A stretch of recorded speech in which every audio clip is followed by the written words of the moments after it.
మహానుభావుల పేర్లు చెప్పుకున్నట్లుగా వైఎస్ఆర్సీపీ పార్టీలో కొంతమంది మహానుభావుల పేర్లు చెప్పుకుందాం. ఎంపీ గోరంట్ల మాధవ్, ఆయన వీడియో ఒక రేంజ్. తర్వాత చూస్తేనేమో వాళ్ళ ఎమ్మెల్యే సుధాకర్ బాబు, ఆయన వీడియో పనమ్మాయి షూట్ చేసింది, అది ఇంకా ఒక రేంజ్.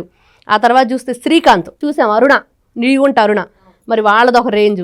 మరి అంబటి రాంబాబు, ఆయన ఆడియోలు వీడియోలు గంట అరగంట అని చెప్పేసి ఈయన గతంలో లోకేష్ గారిని లొకేషన్ ఎక్కడ అడిగిన మహానుభావుడు ఆయన. అంటే ఈ విధంగా చెప్పుకుంటూ పోతే ఈ మహానుభావులందరూ కూడా వైఎస్ఆర్సీపీ పార్టీలోనే ఉన్నారా? ఇప్పుడు మరో మహానుభావుడు వెలుగులోకి వచ్చాడు. ఈయన మామూలుగా లేదు, ఈయన లీలలన్నీ కూడా ఏం చేశాడు అంటే, ఈయన నోట్ల కట్టలతోటి బాబిడియోల్ డ్యాన్స్. అంటే ఇలా తయారయ్యారు ఏంటి వీళ్ళు? ఈ నోట్ల కట్టల వెనక కథ ఏంటి అంటే, ఇతను వైఎస్ఆర్సీపీ పార్టీ లీగల్ సెల్ అధ్యక్షుడిగా ఉన్నాడు. మరి వెంకటేశ్వర శర్మ ఏం చేశాడు? ఆ పదవిని అడ్డం పెట్టుకొని అడ్డగోలుగా దోచేశాడు, ప్రజల దగ్గర నుంచి మోసం చేసేసాడు, అమ్మాయిల్ని ఇబ్బంది గురి చేశాడు, వాళ్ళని అరెస్ట్ చేశాడు. అలా వాళ్ళ వల్ల, అతని వల్ల ఇబ్బంది పడిన మహిళల్లో ఒక మహిళ ఈ రోజున కంప్లైంట్ చేయటం వల్ల ఇతను చేసిన గత నీచ చరిత్ర అంతా ఈ రోజున బయట